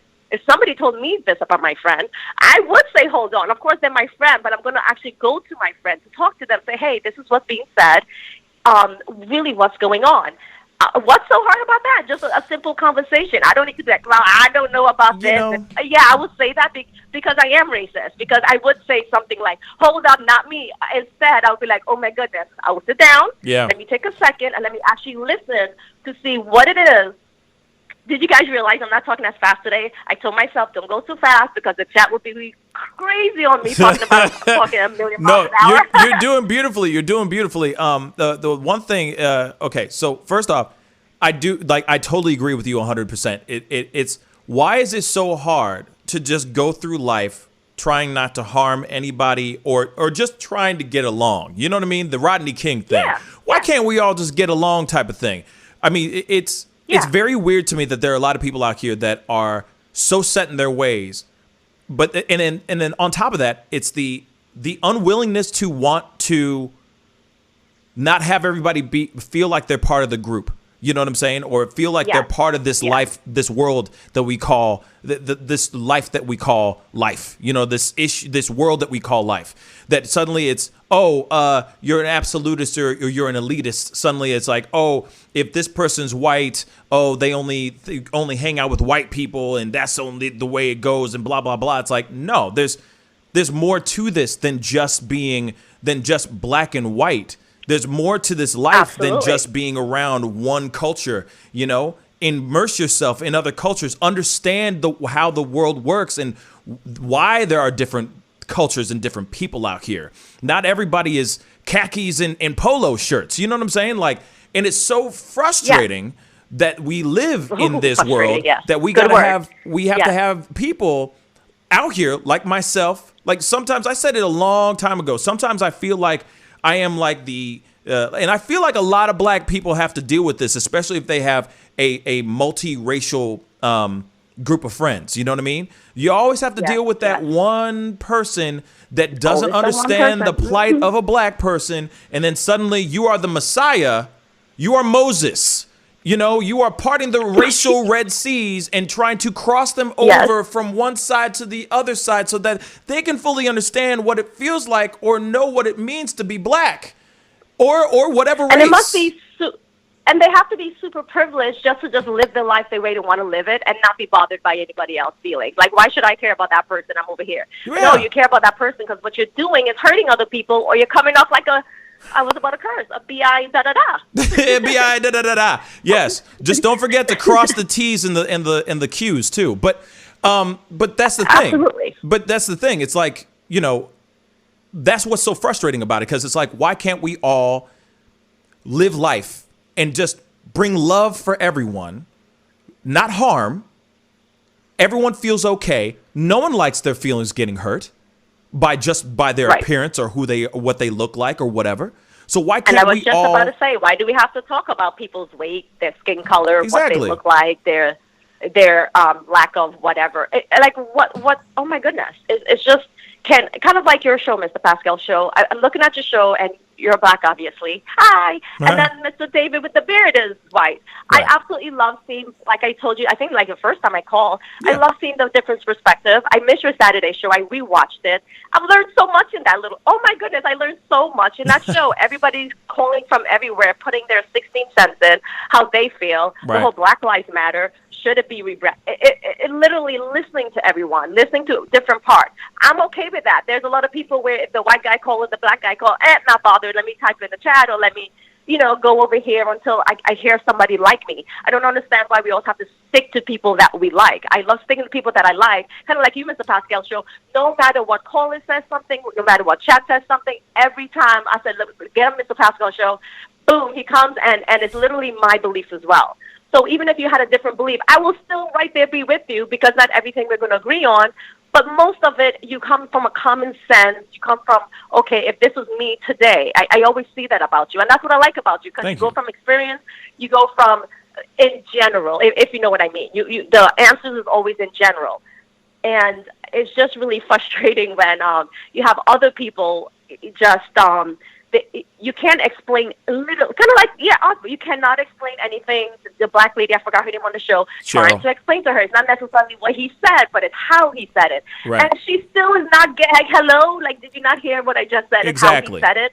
If she's you're just so prone into how she's being seen that it's, and that's how you, like you said, Mr. Pascal, if you say you have no racist bone in your body, if that's the response, opposed to, you know what, let me sit down and actually listen to what you say, absolutely you're racist. Oh, absolutely. It's also, if you're sitting there going, I don't have a racist bone in my body, then you are that is full on showing that you are thick-headed, thick-headed and stubborn as hell. That means there's no way of changing your thoughts on your mind, your own self. Sir. Your own self. Like the self-realization goes flying out the window as soon as you start saying, oh, I don't have a racist bone in my body. That sounds like somebody who used to run this country too. Just saying. You know? And she starts cursing on the show. That was even more of a, oh my God. If anybody missed that, I don't get it. Like, as soon as the cursing and that came up, opposed to literally having a seat and maybe listening to all the ladies to see maybe what they have to say, and then going to your friend. I bet you didn't go to a friend, call him and say, hey, you got to stop. No, I bet you didn't even call him to say anything. Or to say, hey, like, I really need to look at my friendship towards you because people are seeing things that I am not seeing. How is that hard? I just said it. I just said what she should have said. Right. And why? I don't get it. And it's just funny because there's so many people like this in the world that, for a show like yours, Mr. Pascal, just actually give education, tell people, listen, if somebody says this, maybe we should see, maybe they are racist, because if it was me, who I know I'm not a racist, I would say, okay, I apologize for if I offended you. I'm going to sit here and please explain to me how it is that I offended you, so I can do better, so I don't offend anyone. That's not what I'm hearing from her. So if that's not what I'm hearing, girl, well, you up there with them racists, okay? No, and then that's somebody who does not need to represent any side of any coin on that particular show. And personally, I think that maybe she just needs to step back and maybe be a producer, executive producer, or something like that on that show until she figures some things out or makes a public apology for saying those said things. You know what I mean? But that's the thing. Absolutely. We don't live in this. Absolutely. We don't live in that world. And then, of course, if she was to step down, then the people are going to feel some type of way, saying that, oh, cancel culture once again canceled her for this, that, and this, that, and the third. And it's crazy. It's frustrating and it's crazy. But Chris. Yes. And go ahead. Thank you so much, Mr. Pascal Show, for taking my call. Anytime. Mr. David with the beard. Thanks for calling. Thank you, sweetheart. We'll talk to you soon. Mr. Pascal Show, thanks for taking my call. I will Anytime. talk to you guys soon, and you guys rock. You too. You rock too. All right. Bye. All right. Take care. You too. You too. Bye. I saw somebody was trying to call, but you can give me a call. All right. Give me. Oh, there it is. That was quick. Hey, you're on the mic with the Pascal Show. What's your name? Where are you calling from? Oh, well, hello. I got through. I can't believe it. You did? Hey, I'm Jazzy. I'm Jazzy, and I'm from Virginia. And Pascal, you rock, dude. Oh, thank you so much, Jazzy. I appreciate that, sweetheart. Thank you. What's on your mind? Speak on it. Okay, well, thank you. Like, I had a totally different idea of what I was going to say. This was my last try. I've been trying to get through. I have no idea what I'm doing. It's okay. But I'm here to guide you through going it. back and listening to the conversation brought some other stuff up in me, and I'd really like to share that with you today. Because By all means. I think a lot of people are not. They just don't want to own the racism that's embedded in them. They don't want to see it.